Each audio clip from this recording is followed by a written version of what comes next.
பல்வீர் சிங்னு ஒரு பயோகே ஐஏஎஸ் அதிகாரி பல்லு பிடிக்கணும், பல் டாக்டரா மாதிரி போகிறவங்க வரவங்களாம் பல்ல பிடிக்கிட்டு இருந்தான். அவனை சஸ்பெண்ட் பண்ணி காத்திருப்பு பட்டியலுக்கு சஸ்பெண்ட் பண்ணி உட்கார வச்சிருந்தா அடுத்த அதிகாரிகளுக்கு ஏட்டுக்கு, எஸ்ஐக்கு, இன்ஸ்பெக்டருக்கு, ஏட்டுக்கு, கீழ்நிலை காவலருக்கு, 1ஆம் நிலை 2ஆம் நிலை காவலருக்கு பயம் வருமா? ஐஏஎஸ்க்கு இந்த கதி. முதல்வர் போனாரு, துணை முதலமைச்சர் போனாரு, அமைச்சர் பெருங்குடி மக்கள்லாம் போனாங்க, எம்எல்ஏக்கள் போனாங்க, எம்பிக்கள் போனாங்க, காங்கிரஸ்காரங்க எல்லாரும் அந்த டீமோட கட்டி பிடிச்சி கொலாவி அந்த டீமுக்கு நம்ம சப்போர்ட்டான ஆட்கள்னு தெரிஞ்சா அந்த டீமை ரசிக்கக்கூடிய லட்சக்கணக்கான மக்கள் நமக்கு ஓட்டு போடுவாங்கன்னு நம்பி நீ அங்கே போனான். ஆனால் இவங்கள்ட்ட பர்மிஷனே வாங்கலையா. ஆனால் இவங்க முதல்ல போய் அந்த கிரிக்கெட் டீமோட கட்டி பிடிச்சி போட்டோ எடுப்பாங்க. தமிழக அரசோட பதில் என்ன? 5 லட்ச ரூபா கொடுக்குறாங்க அஜித்குமார். கள்ளசாராயம் குடிச்சிட்டு சட்டத்தை மீறி கள்ளசாராயம் குடிச்சிட்டு செத்து போனதுக்கு 10 லட்சம் ரூபா. காவல்துறை அடிச்சு கொண்டா 5 லட்சமா? இவ்வளவு கேவலமான ஒரு அரசாங்கம் தமிழ்நாட்டை ஆண்டதே கிடையாது. பிலிக்ஸ் ஜெயராஜ் அவர்களை பண்ணி அமீர் பைய குற்றம் சாட்டியது போல எதுவும் நடக்கல. எப்படிப்பட்ட காவல்துறை உயர் அதிகாரிகள் குற்றம் செயல் செய்தால் கடுமையாக தண்டிக்கப்படுவார்கள். அவ்வளவுதானே பேசினார் முதலமைச்சர். கோர்ட்டு கூடி காரி துப்பி துப்பி துப்பி துப்பி தானே இந்த விஷயங்கள் நடந்துச்சு. அதுக்கு அடுத்து எல்லாத்தையும் மோடி அரசாங்கத்தார கோஷம் போடுறான். ஏண்டா தடை போட்டதே காங்கிரஸ் திமுக கூட்டணி அரசாங்கம். மோடி அரசாங்கத்தை எதுக்கு நீ குறை சொல்றான்னு அந்த மீத்தேன் திட்டம் எடுக்கிறதுக்கு கையெழுத்து போட்டது, புரிந்துணர்வு ஒப்பந்தம் கையெழுத்து போட்டது மு.க. ஸ்டாலின். ஆனா அதை எதிர்த்து போராடினது மு.க. ஸ்டாலின். காவேரியை தாரை வார்த்து கொடுத்தது ஒப்பேன், அதுக்கு எடுத்து போராடுறது நீங்க. கச்சத்தீவை தாரை வார்த்து கொடுத்தது ஒப்பாரு, அதுக்கு எடுத்தால இன்னைக்கு தீர்மானம் நிறைவேறு. இந்த மாநிலத்தில் எதெல்லாம் கேடு என்று திராவிட முன்னேற்ற கழகம் சொல்கிறதோ அத்தனை கேடுகளின் மூலவேர்களை தேடி போனால் அதற்கான காரணம் திமுகவா மட்டும்தான். ஒரு கட்டத்துக்கு மேல போனதுக்கு தான் இதுக்கு மேல விட்டா தாங்காது, தூத்துக்குடி நகரமே தீப்பற்றி எரிந்து விடும் என்ற பயத்தில் அங்க ஸ்பாட்ல இருந்த அந்த களத்தை ஆய்வு செய்த, அந்த களத்தில் இருந்த இடர்பாடுகளை கண்டறிந்த காவல்துறை அதிகாரிகள் துப்பாக்கிச்சூடு என்ற ஆயுதத்தை இறுதியாக கையில் எடுத்தார். அவங்க துப்பாக்கிச்சூடு தான் நடத்தணும்னு முடிவு பண்ணியிருந்தா அந்த ஆலயத்தை விட்டு பேரணி மூவ் பண்றப்ப சுட்டிருப்பாங்க. இவ்வளவு அட்டூழியங்களும் அநியாயங்களும் செஞ்சியும் உங்களுக்கு 3% வித்தியாசம் தான் ஆட்சி கட்டிலே கிடைச்சது.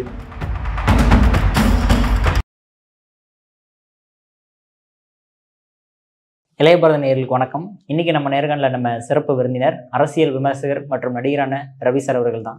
சார் வணக்கம். சார் வணக்கம். சார் இப்போ நீங்க சொன்ன மாதிரி இந்த நிக்கிதா அப்படின்றவங்க இன்ன வரைக்குமே தமிழக அரசால கைது செய்யப்படலை. நீங்க சொன்ன ஹிஸ்ட்ரி ஷீட்டராகவும் இருந்திருக்காங்க. ஆனா இப்போ பார்த்தோம் அப்படின்னா நம்ம எல்லாருமே சொல்றது என்ன அப்படின்னா, அவங்க கம்ப்ளைண்ட் கொடுத்துருக்காங்க, ஆனால் அதை ஃபுல்லாக விசாரிக்காததுனால தான் அப்படியா இருக்குது. அப்போ போலீஸ் மேலே தானே சார் குற்றச்சாட்டு நம்ம ஃபுல் அண்ட் ஃபுல்லாக வைக்க முடியும் நம்மளால? சார், நிக்கிதாவை பொள்ளாச்சிக்கு பக்கத்தில் பப்ளிக்லாம் சேர்ந்து ஒரு ஹோட்டலில் சாப்பிட்டுட்டு இருந்தப்ப காவல்துறைக்கு தகவல் தெரிவித்து, உங்களால் தேடப்படக்கூடிய ஒரு பெண் நிக்கிதா இந்த ஹோட்டலில் சாப்பிட்டுட்டு இருக்காங்க, ஹோட்டல் வாசலில் தான் நாங்கள் நிற்கிறோம், நீங்கள் உடனே வாங்க பிடிச்சிடலான்னு தகவல் சொல்கிறாங்க. நீங்கள் அவங்க காரை லாக் பண்ணி வைங்க, நாங்கள் வந்துடுறோன்னு அவங்க பதில் சொல்கிறாங்க. அடுத்த 10 நிமிஷம் கழிச்சு ஃபோன் பண்ணி அவங்களை எதுவும் பண்ணிடாதீங்க, விட்டுடுங்க. என்ன பண்ணியிருக்கணும் இவங்க? பொள்ளாச்சி காவல்துறை அதிகாரிகள் என்ன பண்ணியிருக்கணும்? இம்மிடியட்டாக திருபுவனம் காவல்துறையை தொடர்பு கொண்டு, நீங்கள் தேடிட்டு இருக்கிற குற்றவாளி பொள்ளாச்சியில் இருக்கிறா, நாங்கள் கஸ்டடி எடுத்து ஸ்டேஷனில் வச்சிருக்கிறோம், நீங்கள் அழைச்சிட்டு போய் விசாரணை பண்ணுங்கன்னு சொல்லியிருக்கணும்ல. செய்யலை. மொத்த காவல்துறையின் ஈரலும் தமிழகத்தில் கெட்டு குட்டிச்சோரா போயிருக்கு. ஆமாம் சார், சொன்ன மாதிரி இந்த நியூஸ் நடந்த உடனே நிறைய நியூஸ் பார்த்தோன்னா எல்லா பக்கம் போலீஸ் அடிக்கிற நியூஸ், பழைய வீடியோஸ் எல்லாமே வெளியே சார். அதாவது எந்த ஆட்சி நடந்தாலும் இதே போல அத்துமீறல்கள் நடக்கும். ஆனால் அவர்கள் மீது எடுக்கப்படக்கூடிய நடவடிக்கை, உயர் அதிகாரிகள் மீது எடுக்கக்கூடிய நடவடிக்கை தான் கீழ்நிலை காவலர்களுக்கு பயம் வரும். பல்வீர் சிங்னு ஒரு பயோகே ஐஏஎஸ் அதிகாரி பல்லு பிடிக்கணும், பல் டாக்டரா மாதிரி போறவங்க வரவங்களாம் பல்ல பிடிக்கிட்டு இருந்தான். அவனை சஸ்பெண்ட் பண்ணி காத்திருப்பு பட்டியலுக்கு சஸ்பெண்ட் பண்ணி உட்கார வச்சிருந்தா அடுத்த அதிகாரிகளுக்கு ஏட்டுக்கு, எஸ்ஐக்கு, இன்ஸ்பெக்டருக்கு, ஏட்டுக்கு, கீழ்நிலை காவலருக்கு, 1ஆம் நிலை 2ஆம் நிலை காவலருக்கு பயம் வருமா? ஐஏஎஸ்க்கு இந்த கதி, நமக்கு என்ன கதி அப்படிங்கிற பயம் வருமா? நீ அவர் மேல் நடவடிக்கை எடுக்கலை. ஒரு ஏர் ஷோ நடக்குது, ஒரு பெரிய ஏர் ஷோ நடக்குது தமிழகத்தில். 10 நாளாக அதுக்கான அறிவிப்புகளும் செய்தித்தாள்களில் ஏர்ஃபோர்ஸ் மூலிமா டெஃபினேஷன் கொடுக்கப்படுது. செய்தி சேனலுக்கு இத்தனாம் தேதி நடக்க போகுது, இன்னது நடக்க போகுது, இத்தனை மணி நேரம் நடக்க போகுது, பொதுமக்கள் கண்டுகளிக்கிறாங்க. நியூஸ் சேனல் ஃபுல்லாக நியூஸ் போடுறாங்க. 5 பேர் செத்து போயிட்டாங்க. 5 பேர் செத்தே போயிட்டான். எத்தனை காவல்துறை அதிகாரிகள் மீது தமிழக அரசு நடவடிக்கை எடுத்துச்சு? இப்ப பூரி ஜெகநாதர் கோயில்ல நடந்த ஒரு நிகழ்வுல 2 பேர் 3 பேர் இறந்துட்டாங்க. சம்பந்தப்பட்ட எஸ்பிலேருந்து கமிஷனர்லேருந்து எல்லாரையும் சஸ்பெண்ட் பண்ணியாச்சு. பெங்களூர்ல IPL டீம் ஜெயிச்ச வெற்றி கூட்டத்திற்கு விழா அனௌன்ஸ் பண்ணிட்டாங்க. எங்கள்கிட்ட பர்மிஷன் வாங்காமலே விழாவுக்கு ஆர்கனைஸ் பண்ணிட்டாங்கன்னு அரசாங்கம் சொன்னிச்சு. ஆனா இவங்கள்ட்ட பர்மிஷனே வாங்கலையா. ஆனா இவங்க ஆளா போய் அந்த கிரிக்கெட் டீமோட கட்டி பிடிச்சி போட்டோ எடுப்பாங்க. முதல்வர் போனாரு, துணை முதலமைச்சர் போனாரு, அமைச்சர் பெருங்குடி மக்கள்லாம் போனாங்க, MLAக்கள் போனாங்க, MPக்கள் போனாங்க, காங்கிரஸ்காரங்க எல்லாரும் அந்த டீமோட கட்டி பிடிச்சி கொலாவி அந்த டீமுக்கு நம்ம சப்போர்ட்டான ஆட்கள்னு தெரிஞ்சா அந்த டீமை ரசிக்கக்கூடிய லட்சக்கணக்கான மக்கள் நமக்கு ஓட்டு போடுவாங்கன்னு நம்பி நீ அங்க போனா. நீ தெரியாது, பர்மிஷனே கொடுக்கல, முதலமைச்சர் எப்படி போகலாம்? பர்மிஷனே வாங்கல, முதல்வரும் துணை முதலமைச்சர் எப்படி போகலாம்? ஸோ தப்பு பண்ணது முதலமைச்சரும் துணை முதலமைச்சரும் கர்நாடக அரசாங்கமும். ஆனால் அங்கே அசம்பாவிதம் நடந்துருச்சு. பல பேர் இறந்து போயிட்டான், பல பேருக்கு மூச்சு திணறல் ஏற்பட்டுடுச்சு. இவ்வளவு நடந்துருச்சு. அந்த அரசாங்கம் என்ன பண்ணுச்சு? எஸ்பி கலெக்டர் அந்த அந்த பகுதிக்கு உட்பட்ட காவல் நிலையத்துக்கு உட்பட்ட அதிகாரிகள் அத்தனை பேர் இடமாற்றம் பண்ணிச்சு, சஸ்பெண்ட் பண்ணிச்சு. அப்படி ஏர்ஷோக்கு பண்ணாங்களா தமிழக அரசு? சிட்டி கமிஷனர் தானே அதுக்கு முழு பொறுப்பு. சென்னை மாநகராட்சி கமிஷனர் தானே அதுக்கு வரக்கூடிய கூட்டத்தை எப்படி ஒழுங்குபடுத்தணும், அவங்களுக்கு தேவையானதெல்லாம் எப்படி செஞ்சு கொடுக்கணும், தண்ணி எப்படி கொடுக்கணும், குழந்தைகள் வந்தால் குழந்தைகளுக்கு பாதுகாப்புக்கு என்ன பண்ணணும், போக்குவரத்தை சரி செய்ய பண்ணுறது மேயரும் கமிஷனும் கலந்து பேசி அதை செஞ்சுருக்கணும்ல. யாராச்சும் செஞ்சாங்களா? தண்ணி இல்லாமல் தானே செத்து போனான். தண்ணி தாக எடுத்து செத்து போனானே. முதலமைச்சர் குடும்பம் கூலிங் கிளாஸ் போட்டு ஸ்பெஷல் வழியில் போயிட்டு ஸ்பெஷல் வழியில் வெளியே போயிட்டாங்க. அவங்களோட சேர்ந்து சிட்டி கமிஷனர் வெளியே போயிட்டார். நடவடிக்கை எடுக்கப்பட்டதா? 5 உயிர் போயிருக்கு. 5 உயிர் போயிருக்குல்ல. இந்த 5 உயிருக்கு தமிழக அரசின் பதில் என்ன? தமிழக அரசோட பதில் என்ன? 5 லட்ச ரூபா கொடுக்குறாங்க அஜித்குமார். கள்ளசாராயம் குடிச்சிட்டு சட்டத்தை மீறி கள்ளசாராயம் குடிச்சிட்டு செத்து போனதுக்கு 10 லட்சம் ரூபா. காவல்துறை அடிச்சுக்கொண்டா 5 லட்சமா? இப்போ பெலிக்ஸ் ஜெயராஜ் செத்து போனப்ப 25 லட்சம் ரூபா கட்சி கொடுத்துச்சுல்ல. கனிமொழி போய் கொடுத்தாங்கல்ல. கனிமொழி போய் கொடுத்தாங்கல்ல. இதுக்கு ஏன் கனிமொழி போல? ஒரு பெட்ரோல கூட போடல சார். ஏன் போல? துணை முதலமைச்சர் பதவி எதுக்கு சார்? முதலமைச்சர் செல்ல முடியாத இடங்களுக்கு, முதலமைச்சர் பங்கு பெற முடியாத நிகழ்ச்சிகளுக்கு துணை முதலமைச்சர் போவாருன்னா உங்களை நிழல் முதல்வராக துணை முதலமைச்சர் இருக்கிறார். அப்ப துணை முதலமைச்சர் அனுப்ப வேண்டியதானே? உன் கட்சியிலேருந்து 25 லட்ச ரூபா பணம் கொடுக்க வேண்டியதானே? ஆட்சியிலேருந்து கொடுக்கறது வேற. உன் கட்சி கொடுத்துச்சா ஜெயராஜ் பினிக்ஸுக்கு? ஏன் இவனுக்கு கொடுக்கல? அஜித்குமாருக்கு கொடுக்கல? பிலிக்ஸ் ஜெயராஜ் கிறிஸ்டின், அஜித்குமார் ஹிந்து, அதனால கொடுக்கல. சார் இப்படி போயிருச்சு அதுக்குள்ள லைன். ஆமா சார், 25 லட்சம் ரூபாய் கட்சி ஃபண்டு கொடுக்கப்படுது. கரெக்டுங்களா? இந்த பையனுக்கு ஏன் கட்சி ஃபண்டு கொடுக்கல? ஏதோ கொடுத்துருக்காங்க, 5 லட்சம் கொடுத்துருக்காங்க நினைக்கிறேன். நிலம் வாங்கி கொடுத்துருக்காங்க, ஆவின்ல வேலை வாங்கி கொடுத்துருக்காங்க தம்பிக்கு. ஜெயராஜும் பிலிக்ஸும் செத்து போயிட்டா 25 லட்சம், அஜித்குமார் செத்து போயிட்டா, ஹிந்து ஒருத்தன் செத்து போயிட்டா 5 லட்சமா? ஆவின்ல வேலை. இன்னொரு விஷயம் தெரியுங்களா? அந்த பையன் நேற்று ஹாஸ்பிட்டல் அட்மிட் ஆனதா அந்த அஜித்குமாரோட தம்பியும் போலீஸாரால் தாக்கப்பட்டதால் ஹாஸ்பிட்டல் அட்மிட் ஆயிருக்கிறதா ஒரு தகவல் நியூஸ் படித்தேன். ஸோ இவ்வளவு கேவலமான ஒரு அரசாங்கம் தமிழ்நாட்டை ஆண்டதே கிடையாது. பிலிக்ஸ் ஜெயராஜ் அவர்களை பண்ணி அமீர் பைய குற்றம் சாட்டியது போல எதுவும் நடக்கலை. அந்த குற்றம் நடப்பதற்கு ஒரு சின்ன முகாந்திரம் இருந்துச்சு. கொரோனா காலகட்டம் 8 மணிக்கு மேலே கடை திறக்கக்கூடாதுன்னு சொன்னாங்க. இவன் 8 மணிக்கு மேலே கடை திறந்து நடத்திக்கிட்டு இருந்தாங்க. காவல்துறை அதிகாரிகள் போனாங்க, ஏன் கடையை மூடலன்னு கேட்டாங்க. அவங்க ஒரு பதில் சொன்னாங்க. கான்ட்ராவர்சி ஆச்சு. அவங்கள அரெஸ்ட் பண்ணிட்டு போய் தன்னை எதிர்த்து பேசிவிட்டான் என்ற கோபத்தில் அடிச்சாங்க. எல்லாருமா சேர்ந்து அடிச்சு 2 பேரையும் அப்பம் போல கொலை பண்ணிட்டாங்க. அது தவறுன்னு சொல்றேன். அன்றும் நம்ம விமர்சிச்சிருக்கோம். தவறுன்னு எடப்பாடி அரசாங்கத்தை விமர்சனம் செஞ்சிருக்கிறோம். அது வேற பிரச்சனை. காவல்துறை அன்னைக்கும் கண்டிச்சிருக்கிறோம். அது வேற பிரச்சனை. ஆனால் இந்த பிரச்சனை வெடிச்சதுமே எஃப்ஐஆர் போடப்படுது, காவலர்கள் கைது செய்யப்படுகிறார்கள், சிபிஐ விசாரணைக்கு உத்தரவிடப்படுகிறது. சிபிஐ விசாரணைக்கு உத்தரவிட்ட பிறகு அந்த வழக்கை கொலை வழக்காக மாற்ற வேண்டும் என்று எடப்பாடி அவர்கள் உத்தரவிடுகிறார். அன்றைக்கு இருந்த போலீஸ் உயரதிகாரி ஒருவர் சிபிஐ அதை செஞ்சுக்கிட்டோம், நம்ம செய்ய வேண்டாம்னு எடப்பாடி அவர்களை தடுத்திருக்கிறார். அதையும் மீறி திரு எடப்பாடி அவர்கள் கொலை வழக்கை பதிவு செய்து சிபிஐடம் ஒப்படைச்சாங்க. இதெல்லாம் ஒரு வாரத்தில் நடந்துச்சு. இதுவும் ஒரு வாரத்தில் தான் நடந்திருக்கு. நீதிமன்றம் காரித்து போற வரைக்கும் ஸ்டாலின் அரசாங்கம் சம்பந்தம் ஒரு பதில் பேசலையா சார்? இப்போ அரெஸ்ட் பண்ணிட்டு போறாங்க, கொலை பண்ணிடுறாங்க, மக்கள் போராட்டம் நடத்துறாங்க. அப்பதானே சட்டம் ஒழுங்கு சம்பந்தமா ஆய்வு கூட்டத்தை முதலமைச்சர் நடத்தினாரு. அடுத்த நாள் நீதிமன்றம் வழக்கு எடுக்க போது முதல் நாள் சட்டம் ஒழுங்கு பற்றி ஒரு கலந்தாய்வு கூட்டம் நடத்துறாரு. எஸ்பிக்களோடையும் ஐஏஎஸ் அதிகாரிகளோட ஒரு கலந்தாய்வு கூட்டம். அந்த கலந்தாய்வு கூட்டம் நடந்து முடிஞ்சதுமே 5 காவலர்களும் கைது செய்யப்படுவார்கள். அவர்கள் மீது கொலை வழக்கு பதிவு செய்யப்படும்.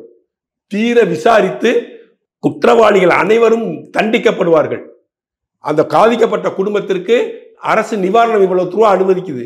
அந்த வீட்டில் ஒரு பையன் இருக்கான், தம்பி இருக்கான், அவனுக்கு தகுதியான அரசு வேலை வழங்கப்படும். அந்த தாய்க்கு ஒரு நிலம் வழங்கப்படும் அப்படின்னு அன்னைக்கு அறிவிச்சிருந்தா இந்த அமீர் சொல்றதும் இந்த சர்மிளா கத்துறதுக்கும் இந்த செல்வப்பெருந்தகை கூவுறதுக்கும் ஒரு அர்த்தம். அன்னைக்கு சட்டம் ஒழுங்கு பாதுகாக்கப்பட வேண்டும், லாக்அப் மரணங்கள் நடக்கவே கூடாது, எப்படிப்பட்ட காவல்துறை உயர் அதிகாரிகள் குற்றம் செயல் செய்தால் கடுமையாக தண்டிக்கப்படுவார்கள். அவ்வளவுதானே பேசினார் முதலமைச்சர். கோர்ட்டு கூடி காரி துப்பி துப்பி துப்பி துப்பி தானே இந்த விஷயங்கள் நடந்துச்சு. அதுக்கு அடுத்து அதுக்கப்புறம் ட்விட்டர்லயே ஸ்டாலின் அவர்களே போடுறாரு. அதுக்கப்புறம் தான் ஒரு ஸ்டாலின் மன்னிப்பு கேட்டாரு. இந்த மானங்கட்ட பயில மக்களை முட்டாள்னு நினைச்சுக்கிட்டு தப்பு தப்பாங்க அவர் ப்ரொமோட் பண்ணிட்டு இருக்கானு. எடப்பாடிக்கு துப்பாக்கிச்சூடு நடந்து கூட தெரியாம இருந்திருக்கலாம். அவர் தான் காவல்துறைக்கு என்ற அமைச்சர். 144 போட்டாச்சு. தூத்துக்குடி கலவரம் தொடர்பாக 100 நாள் போராட்டத்திற்கு அரசாங்கம் அனுமதிக்குது. நாங்கள் கலெக்டர் அலுவலகத்தை நோக்கி நாங்கள் பேரணி போகிறோன்னு சொல்கிறாங்க. பேரணி போகக்கூடாது. தூத்துக்குடி நகரம் முழுவதும் 144 தடை உத்தரவு பிறப்பிக்கப்பட்டிருக்கிறது. ஒரு தேவாலயத்தின் முன் வரைக்கும் நீங்கள் கோஷம் போட்டு களைஞ்சிட்டு போகலான்னு அனுமதியும் வழங்கப்படுது. அத்துமீறி சட்டத்துக்கு புறம்பாக 144ஐ மதிக்காமல், காவல்துறையை மதிக்காமல், தமிழக அரசை மதிக்காமல் ஒரு கூட்டம், ஒரு சமூக விரோத கூட்டம் மக்களை தூண்டிவிட்டு அமீர் போன்ற சமூக விரோதிகளும், செல்வப்பெருந்தகை போன்ற சமூக விரோதிகளும், திராவிட முன்னேற்ற கழகம் போன்ற சமூக விரோதி அரசியல் கட்சிகளும் மக்களை சாதாரண எளிய மக்களை தூண்டிவிட்டு கலெக்டர் ஆஃபீஸை நோக்கி போறாங்க. கலெக்டர் ஆஃபீஸை நோக்கி போறப்ப காவல்துறை தடுத்துக்கிட்டே வர்றாங்க. வஜ்ரா வாகனத்தை வச்சு தடுக்கிறாங்க, என்னென்னமோ செய்யறாங்க. திடீர்னு அந்த ஸ்டெர்லைட் ஆலை குடியிருப்பு பகுதிக்குள்ள போய் வீட்டை அடிச்சு உடைக்கிறானுவோ, அந்த தீ வச்சு கொளுத்துறானுவோ, 2 வீலர் அடிச்சு நொறுக்குறானுவோ, எல்லாம் மீறி போகுது. காவல்துறை கைகள் கட்டப்பட்டிருந்துச்சு. காவல்துறையை ஆன் த ஸ்பாட்ல முடிவு எடுத்து சுட்டுவிட்டான். முதலமைச்சர் உத்தரவிட்டா சுட்டான். அதுக்கு சொன்ன மோடி சொன்னாரு, எடப்பாடி சுட்டாருன்னு. ஏன்னா அந்த கலவரம் பண்ணவன், வீடு பூந்து கொளுத்துனவன், அந்த வீட்டை அடிச்சு நொறுக்குனவன், ஸ்டெர்லைட்ல இருக்கிற எம்ப்ளாயிஸுக்கும் இவனுக்கும் என்ன சம்பந்தம்? ஸ்டெர்லைட் ஆலைக்கும் ஆலை முதலாளிகளுக்கும் இந்த போராட்ட குழுக்கும் தான் சம்பந்தம். அதான சம்பந்தம். அந்த ஆலையில வேலை செய்யறவனெல்லாம் எதுக்கு நீ அடிச்ச? அவன் குடியிருப்புக்குள்ள பூந்து அடிச்ச? கலெக்டர் ஆஃபீஸ்க்குள்ள பூந்து எதுக்கு நீ பஸ்ஸை 2 வீலர்லாம் கொளுத்துட்ட? போலீஸ் வேடிக்கை பார்த்துட்டே இருக்கணுமா? அடிக்க வாங்கிக்கிட்டே இருக்கணுமா? அவன் திருப்பி அடிச்சான், நீ கேட்கல, சுட்டான், செத்தான். ரஜினி கூட சொல்லியிருப்பார் சார், ஆன்டி சோஷியல் எலிமெண்ட்ஸ் தான் உள்ள வந்துட்டாங்க அப்படின்னு. அதனால நடந்தப்பட்ட கலவரம். கடைசி நாள்ல 20 நாள் 25 நாள் ஜல்லிக்கட்டு போராட்டம் நடக்குது. ஒரு சின்ன அசம்பாவிதம் நடக்கல. கடைசி நாள் போராட்டத்துக்கு இல்ல, ஒரு 5 நாள் போக எல்லா பயிலும் உள்ள வந்துட்டான். ஆன்டி சோசியல் எலிமெண்ட்ஸ் உள்ள வந்துட்டான். உள்ள ஜல்லிக்கட்டுக்கு அதர் தன் தட் சிஐஏ எதிர்ப்பு போராட்டம்லாம் பண்றாங்க. பேனர் பிடிச்சான். எல்லாத்தையும் மோடி அரசாங்கத்தான கோஷம் போடுறான். ஏண்டா தடை போட்டதே காங்கிரஸ் திமுக கூட்டணி அரசாங்கம். மோடி அரசாங்கத்தை எதுக்கு நீ குறை சொல்றாங்க? அப்ப வேற ஆன்டி சோசியல் எலிமெண்ட்ஸ் உள்ள அதை கலவரமாக்கி அதை பெரும் பிரச்சனையாக மாற்ற வேண்டும் என்பதற்காகவே, ஒரு துப்பாக்கிச்சூடு நடந்து பல பேர் சாக வேண்டும் என்பதற்காகவே திட்டமிட்டு உருவாக்கப்பட்டதுதான் ஜல்லிக்கட்டின் இறுதி நாள் கலவரம். அதே போல தூத்துக்குடி இறுதி நாள் கலவரமும் திட்டமிட்டு சமூக விரோதிகளால் தூண்டிடப்பட்டு சமூக விரோதத்துக்கு எதிராக செயல்படக்கூடிய, சமூகத்திற்கு எதிராக தீய சக்திகளாக செயல்படக்கூடிய திராவிட முன்னேற்ற கழகம் ஒருங்கிணைந்து அந்த கலவரத்தை தூண்டிவிட்டார்கள். 144 போட்ட பிறகு நீங்க ஏற்கனவே 5 முறை இந்த மாநிலத்தை ஆண்ட கட்சி திராவிட முன்னேற்ற கழகம். 144 போட்டா அதை மதிக்கணும்னு நீ சொல்லியிருக்கணும் அந்த போராட்டக்காரர்களுக்கு. ஆனா நீ போராட்டத்தை தூண்டி விட்ட. மீத்தேன் திட்டம் எடுக்கிறதுக்கு கையெழுத்து போட்டது, புரிந்துணர்வு ஒப்பந்தம் கையெழுத்து போட்டது மு.க. ஸ்டாலின். ஆனா அதை எதிர்த்து போராடினது மு.க. ஸ்டாலின். காவேரியை தாரை வார்த்து கொடுத்தது ஒப்பேன், அதுக்கு எடுத்து போராடுறது நீனு. கச்சத்தீவை தாரை வார்த்து கொடுத்தது ஒப்பாரு, அதுக்கு எடுத்தால இன்னைக்கு தீர்மானம் நிறைவேற்ற. இந்த மாநிலத்தில் எதெல்லாம் கேடு என்று திராவிட முன்னேற்ற கழகம் சொல்கிறதோ அத்தனை கேடுகளின் மூலவேர்களை தேடி போனால் அதற்கான காரணம் திமுகவா மட்டும்தான் இருக்கும். அயோக்கியர்களின் கூட்டம். தூத்துக்குடி துப்பாக்கி சூட்டுக்கு இவர் எடப்பாடி அவர்கள் துப்பாக்கி சூட்டுக்கு ஆர்டர் கொடுத்துருக்க மாட்டார். ஓரளவு எப்படி சார் துப்பாக்கி சூட்டுக்கு ஆர்டர் கொடுக்க முடியும்? அந்த கலெக்டர் தானே ஆர்டர் கொடுக்க முடியும். நடந்த சூழ்நிலை துப்பாக்கி சூடு என்று நடக்காவிட்டால் மிகப்பெரிய கலவரமும் பாதிப்பும் தூத்துக்குடி நகரம் பற்றி எரியக்கூடிய நிலை வந்ததால் ஸ்பாட்ல இருந்த அதிகாரிகள் எடுத்த ஒரு கண்ணிமைக்கும் நேரத்தில் எடுக்கப்பட்ட முடிவு. அப்படிதான் நான் பார்த்தேன். நீங்க நம்பவே மாட்டீங்க, சத்தியமா சொல்றேன். என் வீட்டில் உட்காந்து அந்த கலவரம் லைவ பார்த்துக்கிட்டே இருக்கேன். போலீஸ்காரன் அடி வாங்கிட்டு ஓடுறான், போலீஸ்காரன் மண்டை ஒருத்தருக்கு திறந்து ஓடுறான். போலீஸ் அத்துமீறவே இல்லை, தடுத்துக்கிட்ட டிஃபென்ஸ் பண்ணிக்கிட்டே இருக்காங்க. ஒரு குடியிருப்புக்குள்ள போந்து வாகனத்தெல்லாம் அடிச்சு நொறுக்கிறான், போர்டு அடிச்சு நொறுக்கிறான், தீப்பந்தத்தை தூக்கி விட்டுறான், பெட்ரோல் கொண்ட வீசுறான். இதெல்லாம் நடக்குது. போலீஸ் டிஃபெண்ட் பண்ணிக்கிட்டே இருந்தாங்க. ஒரு கட்டத்துக்கு மேல போனதுக்கு இதுக்கு மேல விட்டா தாங்காது, தூத்துக்குடி நகரமே தீப்பற்றி எரிந்து விடும் என்கிற பயத்தில் அங்க ஸ்பாட்ல இருந்த அந்த களத்தை ஆய்வு செய்த, அந்த களத்தில் இருந்த இடர்பாடுகளை கண்டறிந்த காவல்துறை அதிகாரிகள் துப்பாக்கிச்சூடு என்ற ஆயுதத்தை இறுதியாக கையில் எடுத்தாங்க. அவங்க துப்பாக்கிச்சூடு தான் நடத்தணும்னு முடிவு பண்ணியிருந்தா அந்த ஆலயத்தை விட்டு பேரணி மூவ் பண்றப்ப சுட்டிருப்பாங்க. காவலர்கள் மண்டை உடைஞ்சிருக்காது. ஒரு காவல்துறை வாகனத்தை பெரட்டி போட்டானுங்க. ஒரு காவல்துறை வாகனம் ஜீப்பாட்டா இருக்கும், வேனாட்டா இருக்கும், அந்த வேனையை திருப்பி சுருட்டி போட்டானுங்க. அதெல்லாம் பப்ளிக் இல்லையே. பால் வாங்க போனவனை சுட்டு விட்டாங்க. அன்னைக்கு பேசினானு பால் வாங்க போனவன் ஏன்டா போராட்டம் நடக்கிறதுக்கு போனான்? அவன் பால் தானே வாங்க போனான். அவன் கடத்தருக்கு போய் பால் தானே வாங்க போகணும். அவன் ஏன் போராட்ட காலத்துக்கு வந்தான்? இப்படிலாம் கதையை கட்டிட்டு பில்டப் பண்ணானுங்க. ஸோ எடப்பாடி அவர்கள் ஆட்சியில் சிறியதுமாக பெரியதுமாக 40,000 போராட்டங்களை திராவிட முன்னேற்ற கழகத்தின் தூண்டுதலின் பேரில் தமிழகம் முழுவதும் நடத்தினார்கள். அதன் விளைவாக ஆட்சி கட்டிலுக்கு வந்தார்கள். 3% ஓட்டு வித்தியாசத்தில். இவ்வளவும் செஞ்சு, இவ்வளவு அட்டூழியங்களும் அநியாயங்களும் செஞ்சியும் உங்களுக்கு 3% வித்தியாசம் தான் ஆட்சி கட்டிலே கிடைச்சது. 75 சீட்டுகளை அதிமுக கூட்டணி பெற்றது. இன்று நடந்துக்கிருக்கக்கூடிய சம்பவங்கள், இன்று நீங்கள் நடத்தக்கூடிய அநியாயங்களும் அட்டூழியங்களுக்கும் விடிவு காலமாக 2026 நீங்கள் வேரோடும் வேரடி மண்ணோடும் துணை தெரியப்படுவீர்கள். இது சர்வ நிச்சயம். இது நடந்தே தீரும். அதற்காக தான் அண்ணாமலை என்கின்ற மாபெரும் சக்தியை நாங்கள் இழந்து அதிமுகவுடன் கூட்டணி வைத்திருக்கிறோம். நிச்சயம் இது நடக்கும். எடப்பாடி அவர்கள் தலைமையில் இங்கு ஆட்சி அமையும். திமுகவின் அத்தனை அல்ல கைகளும் நொல்ல கைகளும் என்று துணை தெரியப்படுவார்கள். அற்புதமான கருத்துக்களை இளைய பாரதம் பகிர்ந்ததற்கு மிக்க நன்றி சார். நன்றி, வணக்கம், ஜெயகந்த்.